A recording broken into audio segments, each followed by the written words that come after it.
Dear Venerable Sisters and Dhamma Brother, Dhamma friends, today also we are going to start our question and answer session. We'll start the session with already written questions. We'll invite Lakshmi to present the written questions, please. Venerable Sir, there are a total of actually 5 questions. 4 of them are on sitting. Of the 4, 1 of them includes walking. We can't hear. You have to adjust the mic.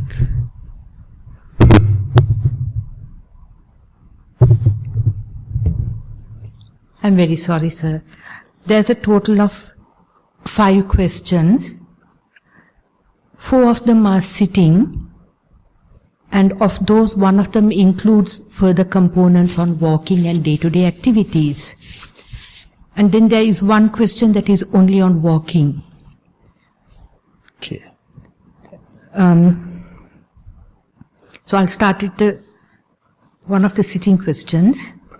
Venerable Bhante, in sitting meditation, first I started noticing that I'm sitting. The legs are still, hands on the thighs, body weight is on the cushion. I felt the heaviness of the head on the neck. Then I moved to notice the breathing. Earlier sittings I focused on rising and falling, and I cannot focus much, so I was able to define in-breath and out-breath inside the nostrils. The in-breath was forceful and slow. Out-breath was easy, relaxed and faster. Here I felt air is shooting out. I was able to notice 4 to 5 breaths continuously. Then some thoughts appeared. This thought comes as a picture in the past or future. Once I realized that it's the wandering mind, the picture disappears, and I could see everything dark and empty. Then I noticed the breathing and thoughts one after the other. Like this I continued for about 30 minutes. Thank you, with metta. So if your relationship with, or acquaintance with, or face-to-face with breath is increasing, that's a kind of an indication you are learning the art of how to grow, how to cultivate mindfulness. So you have to observe with respect to one object, either rising and falling, or sitting posture, or breath. So when you are taking one criterion, it's easier to measure. If the objects are changing, even then mindfulness may be increasing, but very difficult to write an essay in a clear way, or listener will not get the clear picture. Whatever may be, either sitting, or rising and falling, or the breath, if the familiarity is increasing, or if you can keep the object in view with, face to face it longer, even if it is breaking halfway, that's a very clear indication. Can that particular person who has written give a little bit of information towards that?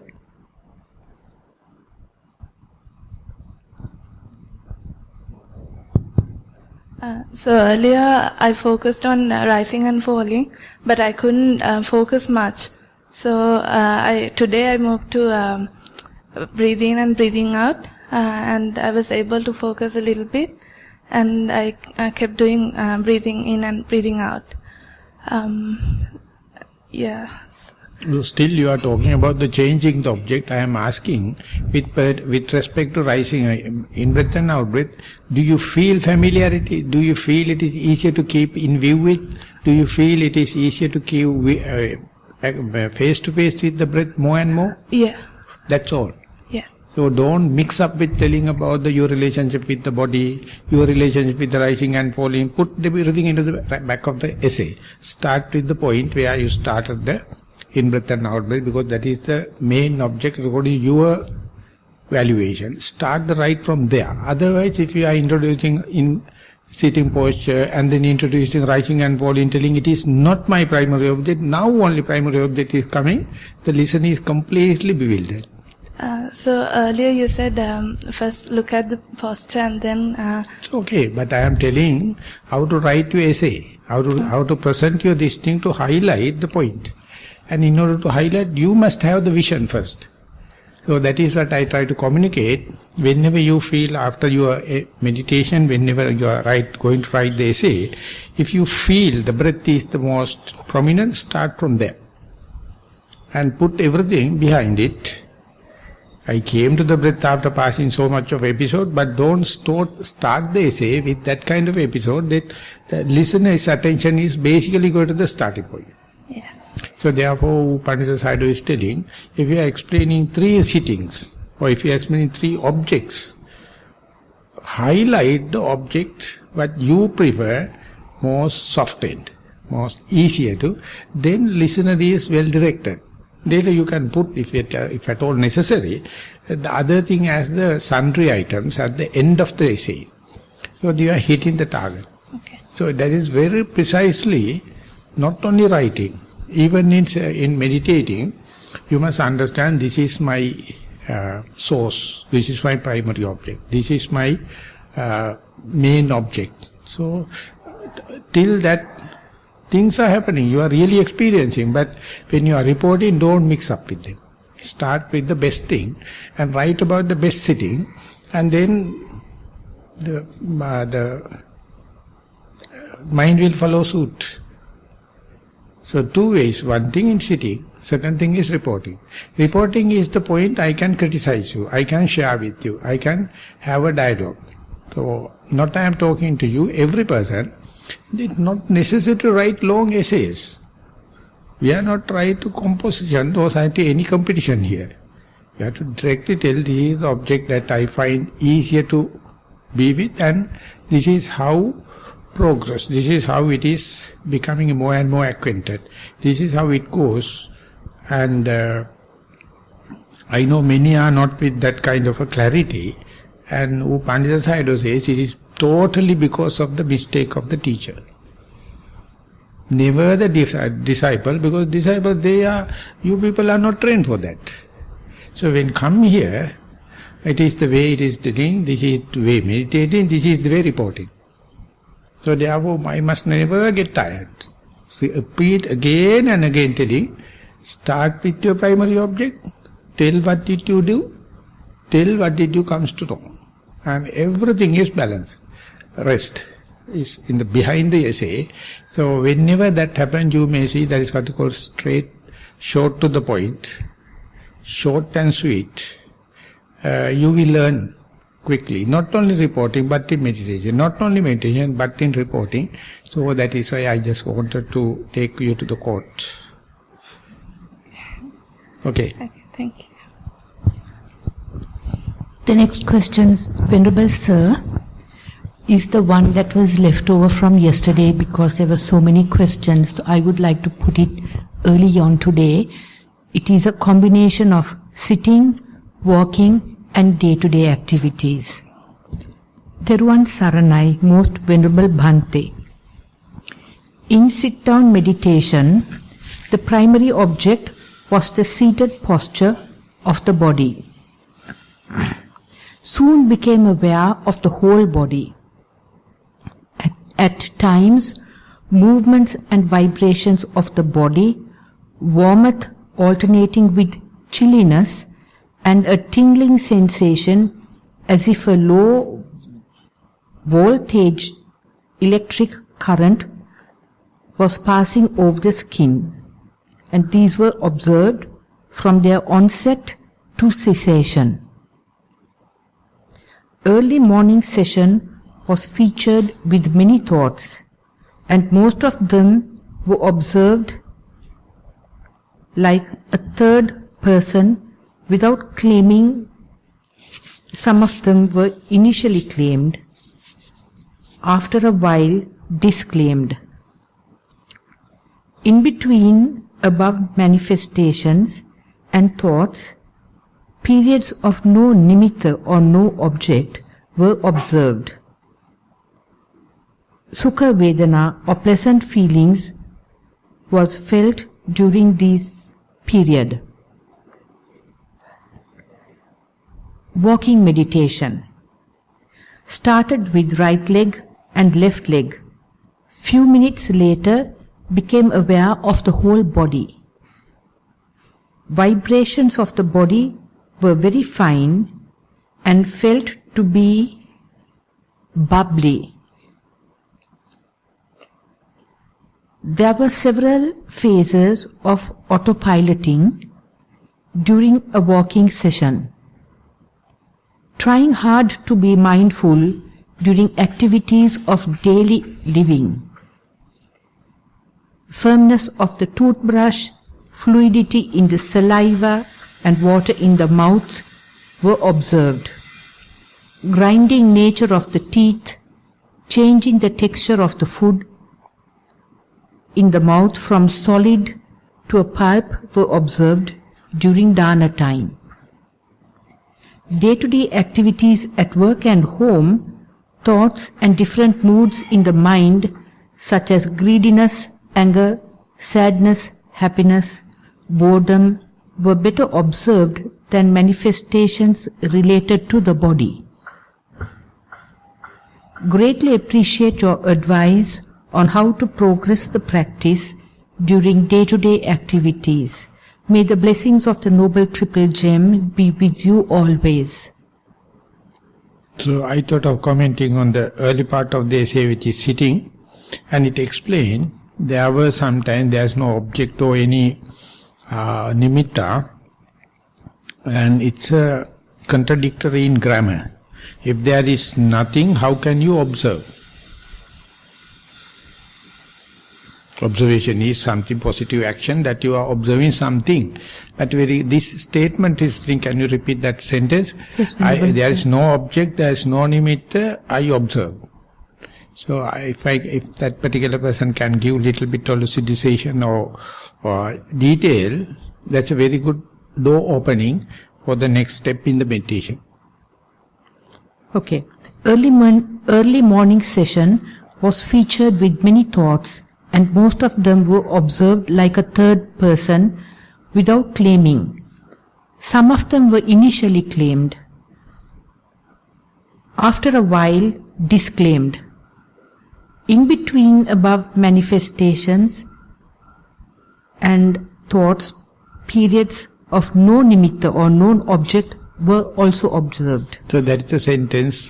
Can that particular person give a little bit of detail about that?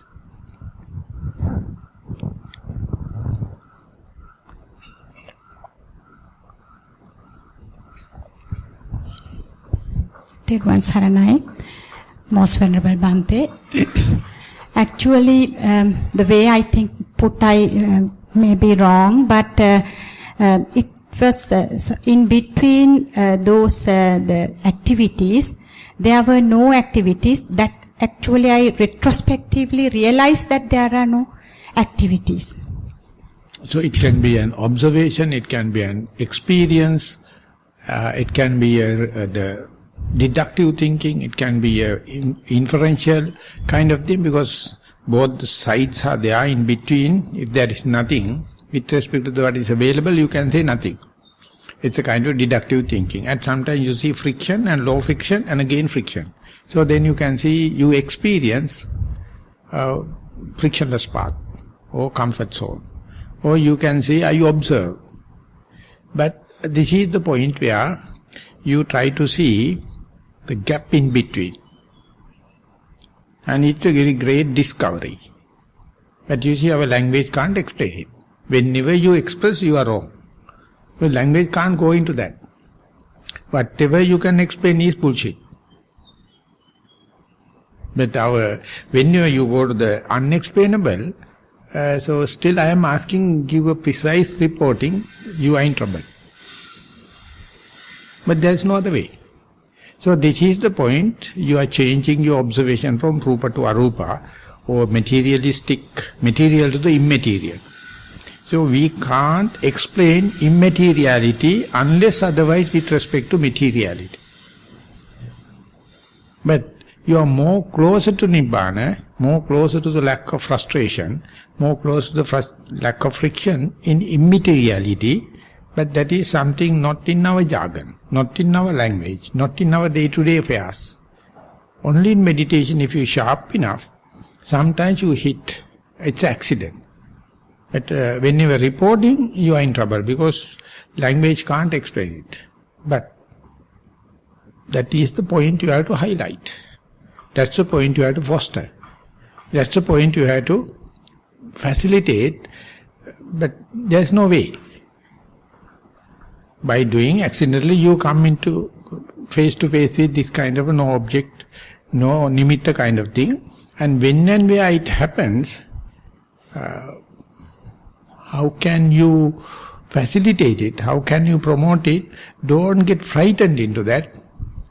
Don't get disheartened telling that I can't explain it that. But without both, you can be invitive. You can go prepared when and where that kind of a gap that is called blind spot or dark hole, whatever maybe, when it happens, try to familiarize yourself.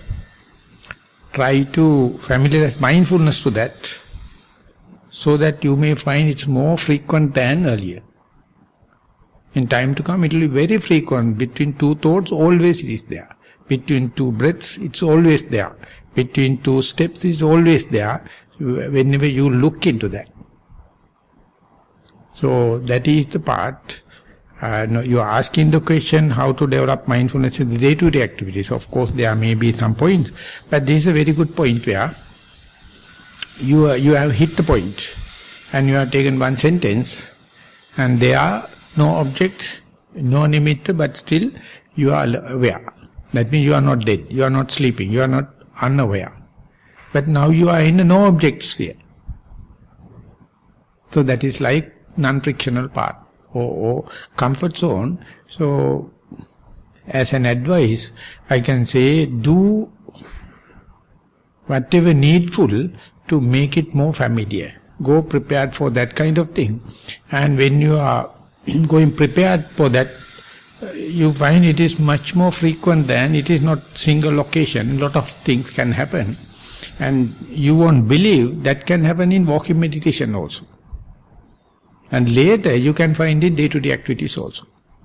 That's how it is, diversification happens. So give priority in sitting, and when and where all the power points are get aligned, you hit the target. So where it is going to get aligned, it is beyond your control. You keep on striving and happen, and then when it is happening, you must report it, and you must go prepared it, you must facilitate it. And then ultimately walking in the day-to-day everywhere you may find it. Do you get the point? Yes. Can I ask another small question related to that? You talk about this, look at the canvas and the picture both. No, repeat it. Is that this, you sometimes describe that kind of a situation, look at the canvas and then the picture both. Is that what you mean by the canvas? That nothingness is the tapestry. Upon that only materiality, visual objects, sounds, everything happen. There is a very big dramatic drama. Often you are carried away and you are engrossed with this drama. So much so you never see the tapestry, you never see the canvas. Canvas is boring. Nothing dramatic. No lover, no girlfriend, no dusththara. So nothing is there. So hardly you find this as a gateway. Hardly you recognize this is the opening out, because you are almost carried out, taken for a ride of the drama. Drama is always materiality. It's hacking you, it's torturing you, it's burning you. So our mind is so happy with torturing, burning and suffering and friction, and that makes our life story. We never see through them. Whenever see through, you go for black magic to have some blessings and chantings and all the kind of thing, because you feel something strange, you feel something doubtful, you feel something insecure kind of thing.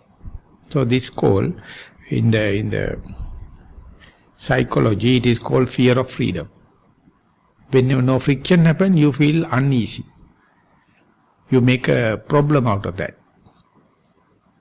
That means there's an underlying tendency, always asking a friction, always asking torturing, always asking burning, and make stories out of that. Fabrication, burning, torturing, because you can't see through and see nothingness. Nothingness is the canvas under this context.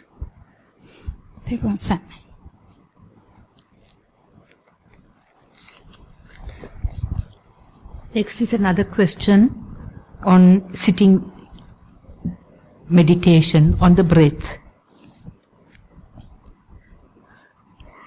Observe breathing in and breathing out.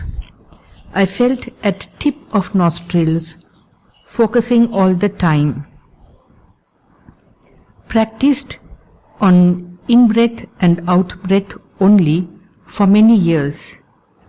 In-breath air entering left nostril and out-breath air passing from right nostril and sometimes from both nostrils. When I focus my attention keenly, now I notice in-breath long, out-breath short, both breaths long. Can now retain attention on breathing for some longer time than at start of my practice. Noted hearing as sound and noted pain as pain, thoughts as thinking, etc., and can do meditation with surrounding disturbances.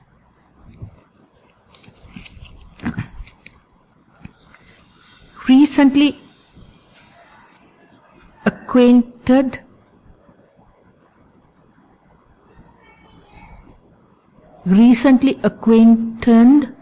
observing from beginning of breath, going in lungs, a break point, and then ending out breath. Breath had gradually turned from gross to subtle, but not fine yet. Inner chatter at the start was less now, but thoughts do come in yet. Have taught my breath to be my friend in most leisure time. Experiences. Initially, when my mind became attentive, alert and calm, I experienced a pungent smell in my mouth and body smell of mine and others very sharply. When brushing teeth too, I experienced bad smell. Other bodily experiences and my practices to be followed, if like to be shared on next Q&A. This person, Venerable Sir, has specially requested, wish like to remain anonymous. Please oblige, as there is continuity in reporting. No, so whatever may be, there's a sentence in that my acquaintance and my face-to-face with the breath is increasing. That's a very good sign. Not the breath is your nibbana, not the breath is your emancipation, but with respect to breath, if the mindfulness is continuous, chronologically, you can see the evolution of the breath, become more and more desirable or undesirable, more and more longer or shorter, more and more gross or subtle, more and more close and near or far, in or out. So these things can happen whenever you observe one object longer time. So therefore, to see the evolution, see the metamorphosis, see the changes, one object has to continue. So opposite is always changing object. always changing object is what you call sensuous desire. You are driven by the senses. But here, with all your morality, moral restraint, concentration restraint, you somehow or the other keep one object longer. More you keep, more you can see evolution. And whether you like it or not, observed object and the observing mind slowly come together. When they are coming together, there's a kind of a electromagnetic field, and you feel like induction. So after certain extent, you have to push yourself, noting, and after you go to this jurisdiction or this electromagnetic field, it both come almost hugging each other, then you can let it happen. So that is what now going to happen. So make sure, amidst of sounds and thoughts and pains, some or the other relationship with your primary object, and more and more you go there, you get a lot of information, something like the beginning, the middle and the end, and the mental part, physical part. So more and more you go there with respect to that particular object, deductively you can see other objects also. That will happen, that will follow suit. So this the one must be promoted. So in the day-to-day activities also, one thing at a time, and that done well, kind of a slow action, SMS, slowly, mindfully, silently, then you can see the chronological changes of your object. Otherwise, if you are going to change the object quickly like a mad monkey, you can't see the evolution. So your object will carry away, taken you for a ride. Instead, whenever possible, when the time permits, try to keep the one object longer, and then immediately you will get more shapes, more manners, more natural nature of the object with respect to time, and it is gathering fast momentum once you learn the art.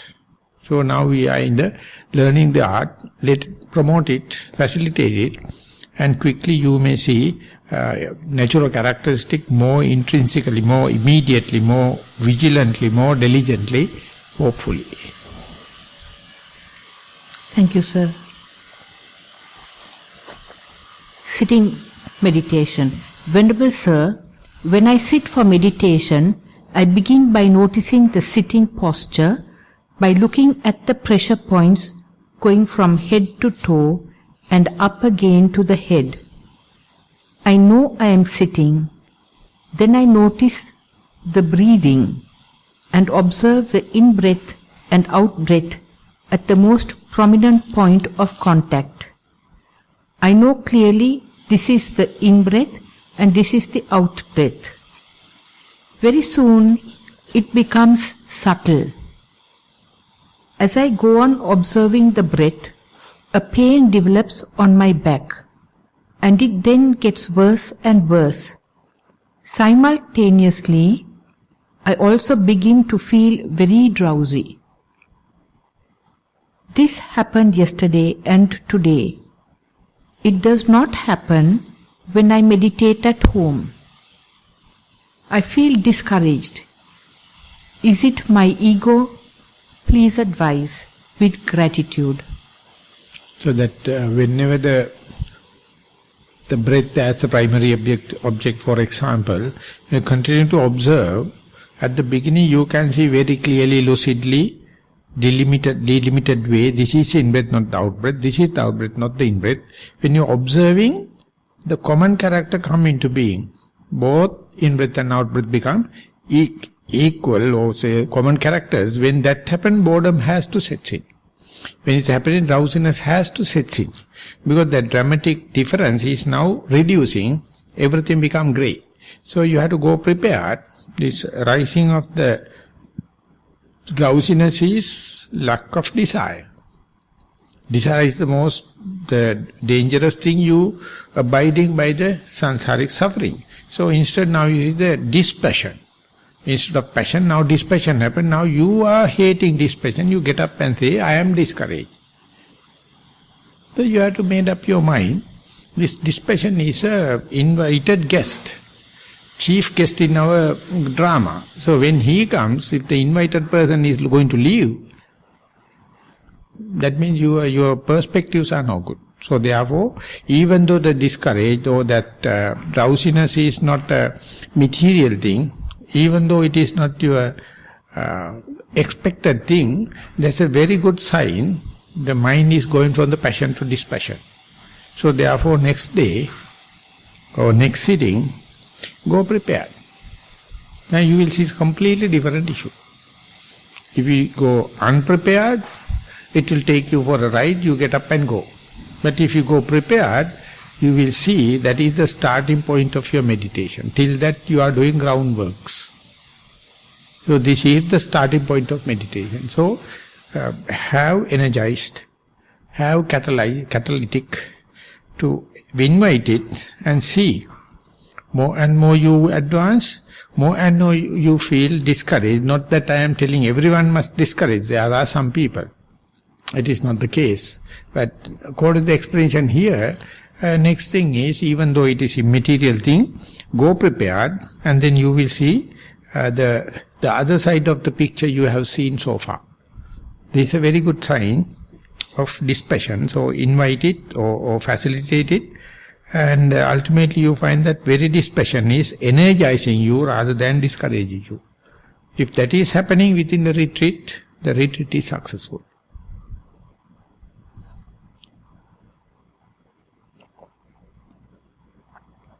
It's not my question, Venerable Sir. Finished? No.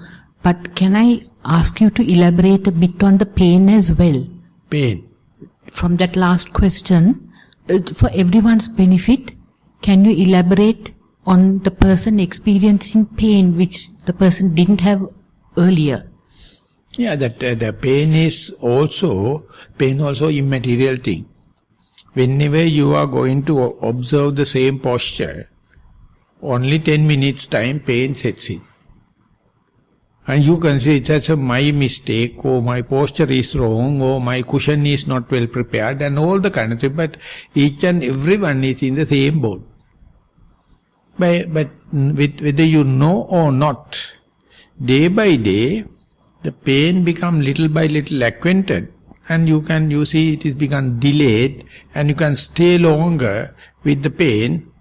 Likewise, you are developing kind of a rapport or kind of a relationship. And the Buddha accepts. You do not note it, even though you are developing certain amount of acquaintance with the pain, because you have the hatred to the pain. But you acquaintance with the breath, yes, you can report positively and you are very happy. But with your acquaintance with specifically the painful feeling, you never welcome it. But it is happening. So therefore, whenever the pain happens, understand your attitude is a hate. That is not necessarily for the breath. Breath is a neutral object. But the pain always negative. The day you see the underlying tendency of the negativity, you understand this is explaining the magic of the mind more dramatically than the materiality. So whenever the pain arises or painful feeling arises, together with the pain, if you can see underlying tendency or directed disposition, the hatred to that, then your noting must be double-fold. Not only the noting the pain, also you are noting the hatred or underlying tendency of the hatred. And as far as the hatred is there, your noting is not directed to the pain. You are not shooting the target, because it is disturbed by the hatred. By noting the hatred is a skillful job. You have to go prepared. When you go prepared, so meditation is growing in the double speed than the materiality. That's why the first Kayanupassana and then Vedananupassana, first contemplation of the body and then the contemplation of the pain or feeling. For that you must have not only the sati, mindfulness, you must have clear comprehension. The pain is happening in double-fold way. Underlying tendency is one thing, pain itself is something. The Buddha says the pain is a dart, prick on your body. It is painful. Then imagine another dart happen in the same place, then definitely unbearable. The second dart is your hatred.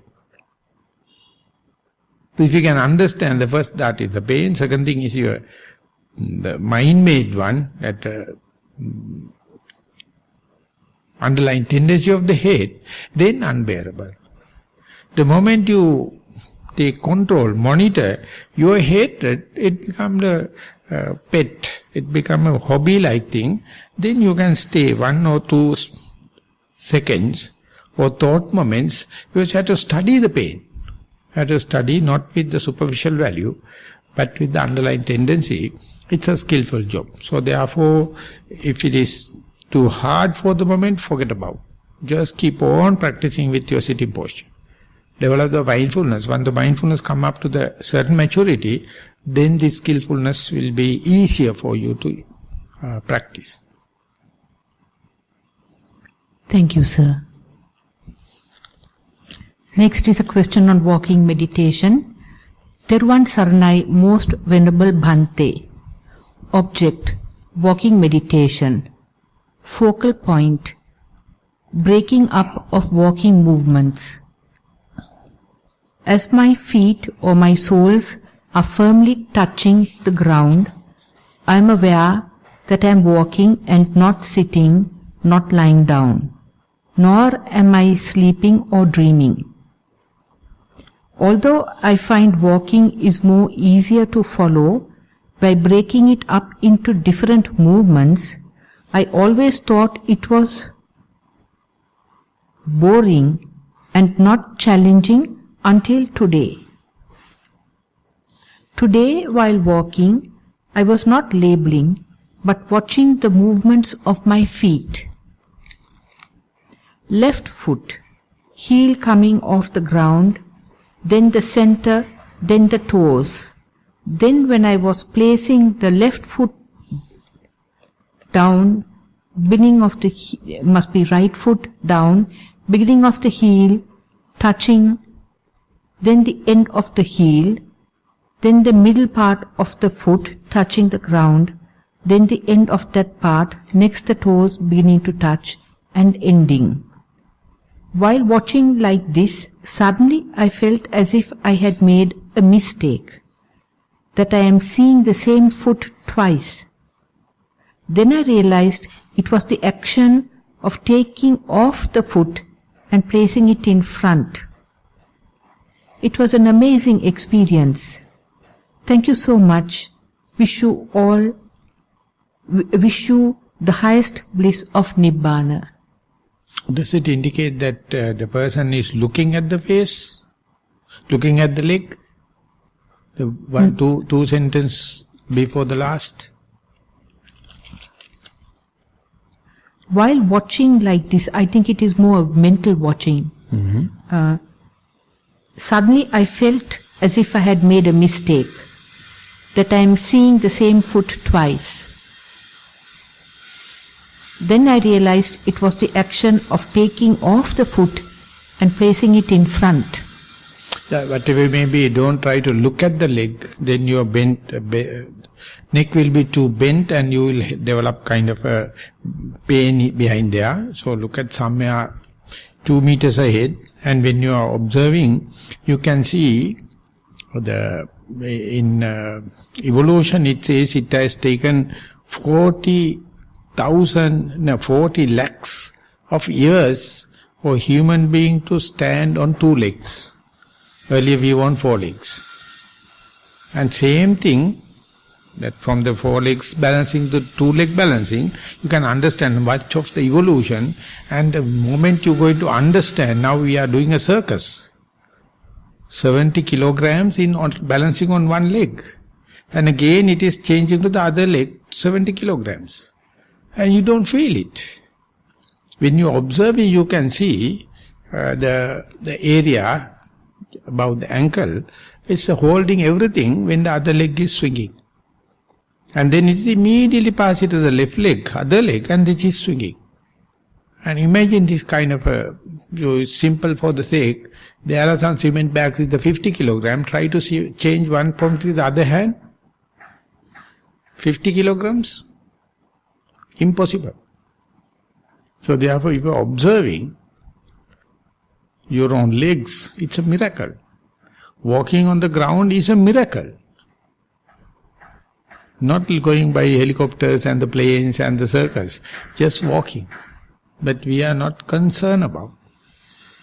We are concerned about other things, other people, past and the future. So therefore, whenever you focus the attention to the walking, and you see your whole fully equipped laboratory is there for you experimenting, and unless otherwise you advised or prepared, you never observe it. You are always observing other people, other places. So therefore, bring the attention to this is the whole our restraint. And once taken, it's like a cosmic library. Every information is there. So you have to go strand by strand and understand the balancing, the weight, hardness, stiffness, tension, movements, solidity, the moving things, everything is happening. So therefore one step is not equal to the next step. So much so if you observe closely. So when it is happening, even thundering happened outside, it doesn't matter because you are plunged into the immediate object. And it is happening very rarely, and when it is happening, you feel the contentment. That's why I told that when I go to the prison and they were sentenced to death, and they never expect they can do meditation. They never thought that they can be mindful. So I simply asked them to just be aware that left leg, right leg, left leg, right leg. The particular person is telling, when I observe continuously the right leg, left leg, left leg, I felt like electric current because it's a continuously mindfulness is there. So before I be mindful about the fifth leg, I thought of Bhante, I have to tell you, my criminal career is immaterial for this mindfulness. And I feel more happy because I am a criminal. People think that the criminals can't do it.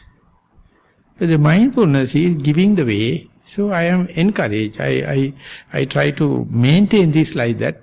So walking meditation do wonders for children, for this kind of people, and recovering people, elderly people, and people with leg problems. Unfortunately, they go and sleep telling I can't walk and they will die quickly. He said if you do a little bit of walking, even with the support of a rail, definitely that is the answer. So therefore, take time. Though the Upanishads used to say, people think it's a wastage of time because their meditation is cross-legged, closed eyes and sitting. That's a prehistoric area. Now once Buddha appeared, he introduced this walking meditation. So therefore many people report meditation only for sitting hours. The moment you understand walking meditation is the gateway opening to the multitasking. Then definitely you will expand it. So it's good. We'll go to the next question. Venerable Sir, there is one more question. However, it is a hypothetical discussion. So, since we have a little time, I can ask it, or I don't know who wrote it, so I can't advise. But so you can advise on behalf of me. Okay. So, Venerable Sir normally does not undertake to answer hypothetical Dhamma questions. He will take questions on sitting meditation, walking meditation, day-to-day activities, meditation or mindfulness, mindfulness, and on Dhamma questions that are based on the Dhamma sermons that support the retreat.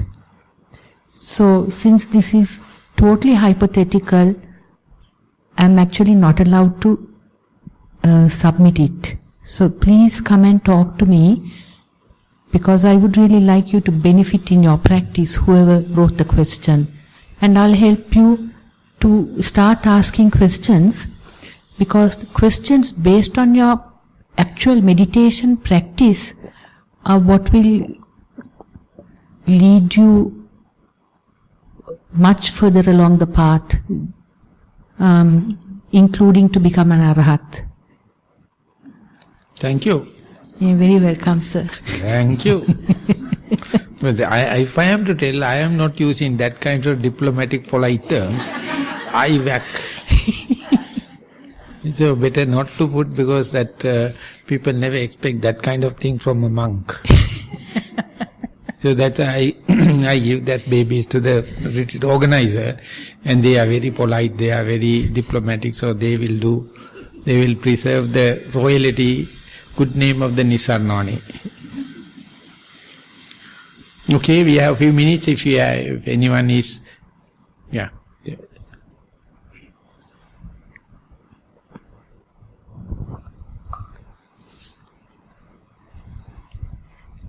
Most Venerable Bhante, in meditating, when we do Kayanupassana, in the form you repeatedly say, look at 11 phases, that is present moment, and then past and future, near and far, and then inside and outside, and gross and fine, yes.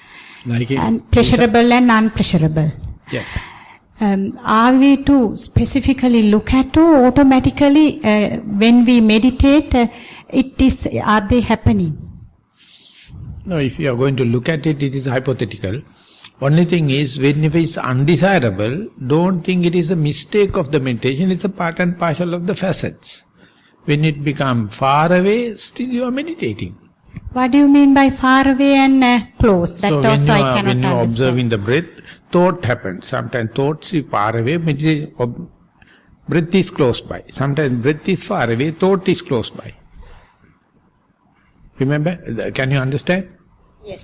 So when you're fighting when the breath is happening with sounds, and then you can see the sounds are far away, breath is here. Sometimes breath has gone away and sounds came and very immediately making infliction. So likewise, when the two things are fighting, far away, close, in, out, all is quickly changing. Both are valid information, though just report as it is. But they are we valid don't facets. Have to think about it No, if during you are the going practice. to think, that is hypothetical, you are twisting your mind, you are conditioning your mind. It is a brainwashing, and that is what people are doing.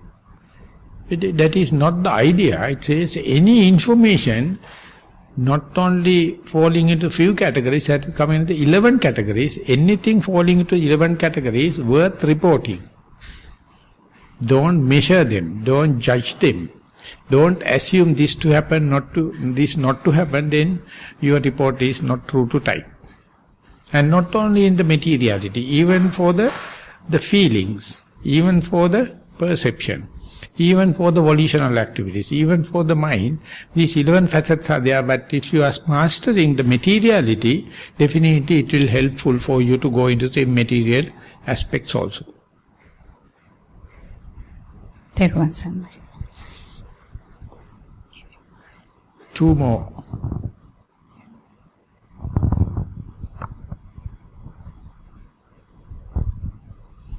Thero Sarnai. Is it all right, Most Venerable Bhante, is it all right if I ask a question from nothingness? From? Nothingness. So you have to speak to the mic, yes. Yeah, nothingness. Okay.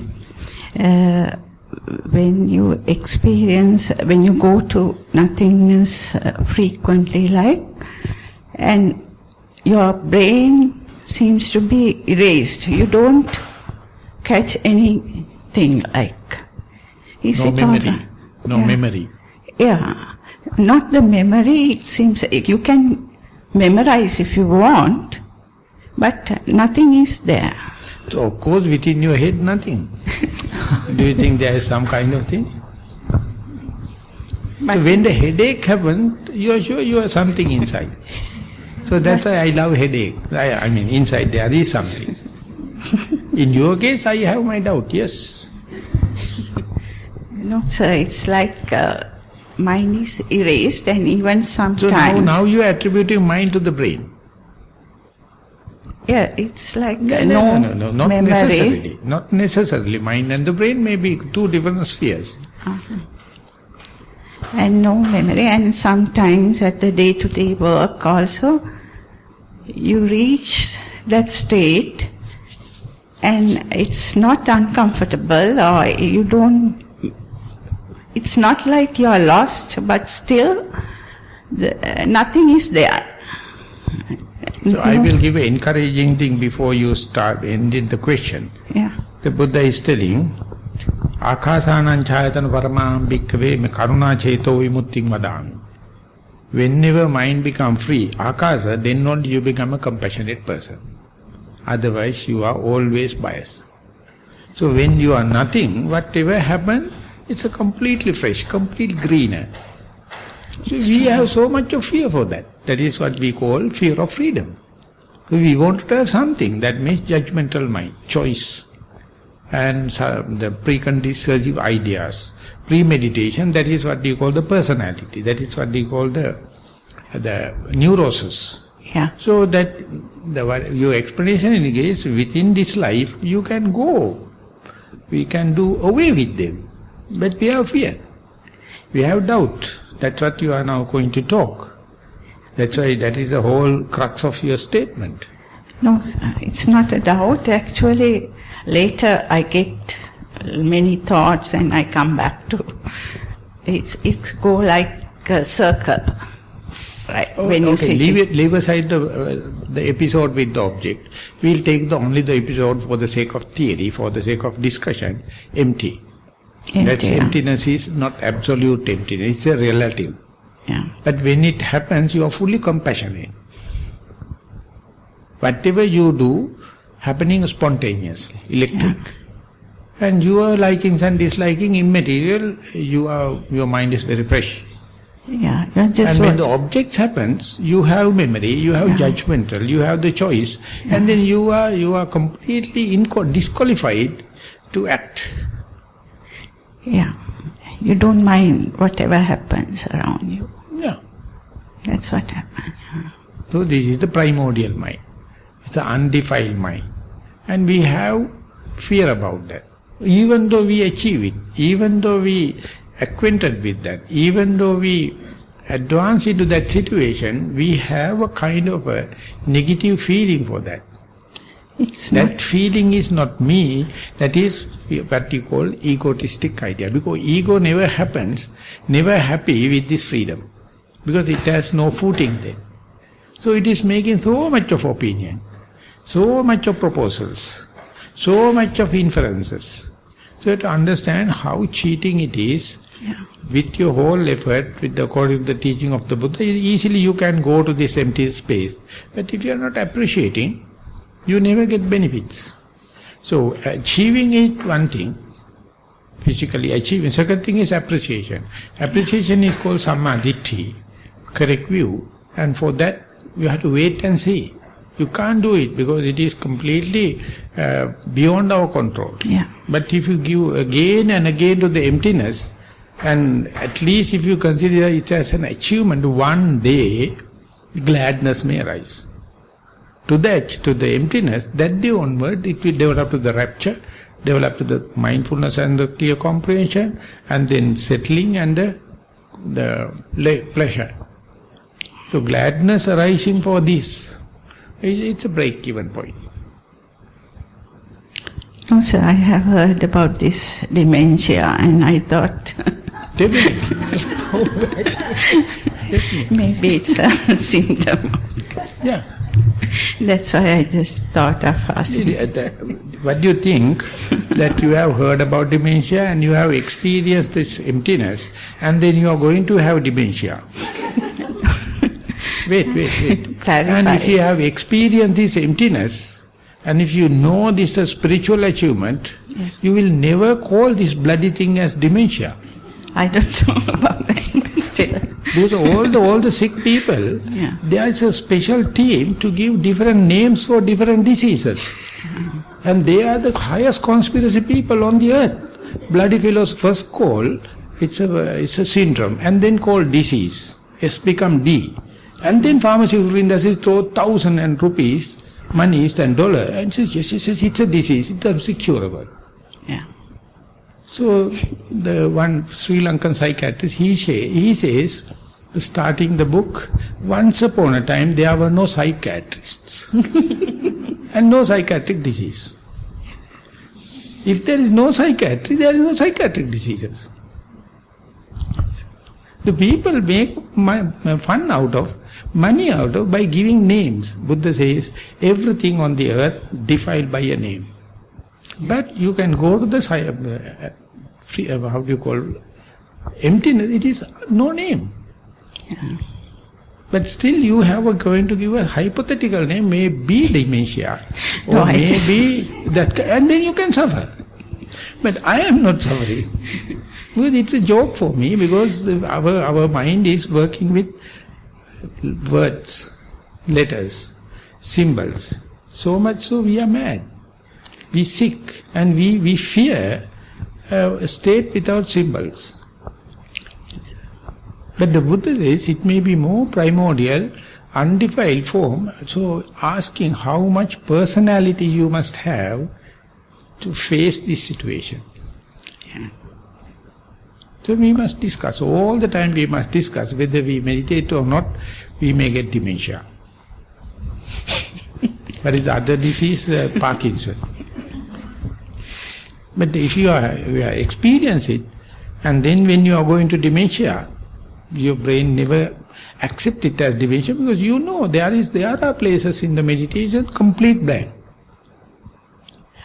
I didn't know that.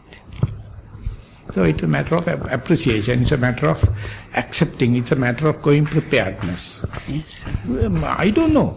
I can't definitely, for sure, I don't know it's early sign of dementia. Maybe. But if you know this path, and there is one episode in mindfulness, it's a path and one episode in this spiritual drama, spiritual progress, then you have to appreciate it. Because Buddha has done so much of experiment, he says, take this into grant, practice. Yes. Me. Yes. Thero is very much mysterious. So I am sorry you have not completed the question, but I disturbed. There are two more people waiting. So give the mic, please. Bhante, based on her question, now we are training our mind to one-pointedness. One-pointedness, yes. Yeah. So, at what point do we come to this akasa sanya or nothingness, Bhante? One-pointedness, maybe the meditation world is fighting. So in Nissarana, we never aim for one-pointedness, we aim for mindfulness. Yes. So when the mindfulness comes, you use an object, the breath or body, and when and where mind is view with that particular object, then the pinnacle of that situation is mind is fully aligned and one-pointedness happens. When the one-pointedness happens, there is no distance between the observed mind and the observed object. You are both are same. That means you go on into the object. So imagine when you are putting a grain of sand into an electron microscope and you see so much of space. You never find anything as such, because subatomic particles are just energy in the space. So whenever you zoom out, everything is space. At least the quantum physics says 96% space, less than 4% have the matter, so-called quantums. But that space, so whatever you go into something, that's ultimately end up with space. The day you accept it, it's called akasananchayatana. You are ready to accept that things are made of agglomeration, It is in a tapestry, in a canvas. That canvas is emptiness. So when you penetrate through anything, you end up with space. But that, as she mentioned, we have doubt about that. Because we can't put a label on a space. We can't observe it unless otherwise comparatively. So when you go there, our rational mind drops, collapse. Our egotistic idea collapse. Our comparison and the conceit collapse. And there is nothing to grab the lion's share. It was empty. So our rational mind come out with 1,001 excuses to challenge your success. So imagine one day you go prepared and anything you see through, for example, you go to a cloud. From here you can see a cloud. When you go through a plane, you see what is to hit. There is nothing called something to hit. You can go through and imagine a holographic film, holographic figure. You can put the hand inside. What is available? So likewise, the moment you are ready to accept it, that is what you call akasananchayatana. Till that you take it as a challenge. So that preparedness, that mental attitude, that mental background is called sammaditthi, your view, the way you look at it. If you take it as a challenge, you are a physicist, only accept the agglomerated things, you never accept the emptiness. Whenever you are ready to accept the emptiness, you are a mystic. Scientists say you are nothing to talk with, that you are talking about something mystic, we are not. Now, they came out with the term mind science. And the mind science talks is not talking about the matter, but it takes the quality, some attributes of the mind. So it is more than 95% empty. But your question is whether we are ready to accept this as an achievement in the meditation or mindfulness, or consider it as a challenge to the egotistic idea, challenge to the conceit. Both of them are there. So it is an open issue for each and everyone. I don't know whether I have addressed to your question.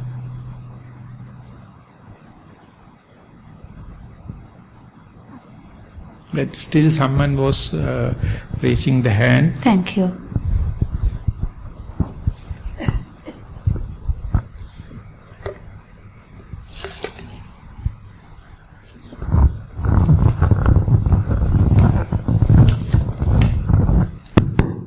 Swamini Maha, what is the meaning of Sakman? Is it a Pali word? Sakmana. Yes. Walking. Sakman. Walking. Then Swamini Maha, are there any Arahants who, monks who became Arahants whilst doing Sakman? Yeah. Who are they and where can we read that? I can give you the how do you call the reference. One person go to a senior monk, and senior monk gave fully encouraging instructions for walking, and he was so amazed, and he came back and paid respect to this walking path, and only 3 steps time he became an Arahant. Right after sadhu. So therefore these things, the references not highlighted, everyone get the idea cross-legged and closed eyes and sitting as meditation. So I would like to say only the Buddha prescribed walking meditation. All the other religions, they have meditation but no walking meditation. That is why the Buddha says if you wish to end the task, do walking.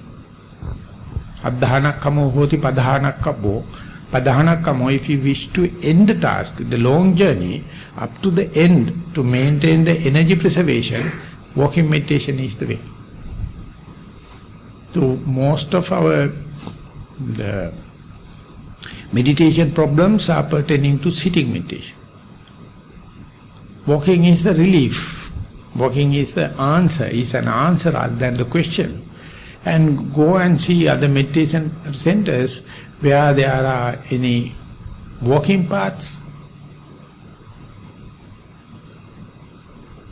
hardly you can see. But you go to very ancient places in Anuradhapura, they have spent so much of money, and there's a royal kind of walking paths. Still, after 2000 years, still they are existing. But that time it was a very important aspect of our meditative life or celibate life, walking. And most of your diseases are due to lack of exercises, lack of walking, lack of reflexology massaging. Reflexology massaging means barefoot walking. And then all your reflections will be stimulated. Simple or free of charge massaging. Right, Swaminathan. Thank you very much. Okay, we have taken about 15 minutes, 40 minutes, 20 minutes more than the expected time. So we have 40 minutes for the next walking meditation. And with this announcement, together with this announcement, we are going to end the question and answer session. Thank you very much for your participation.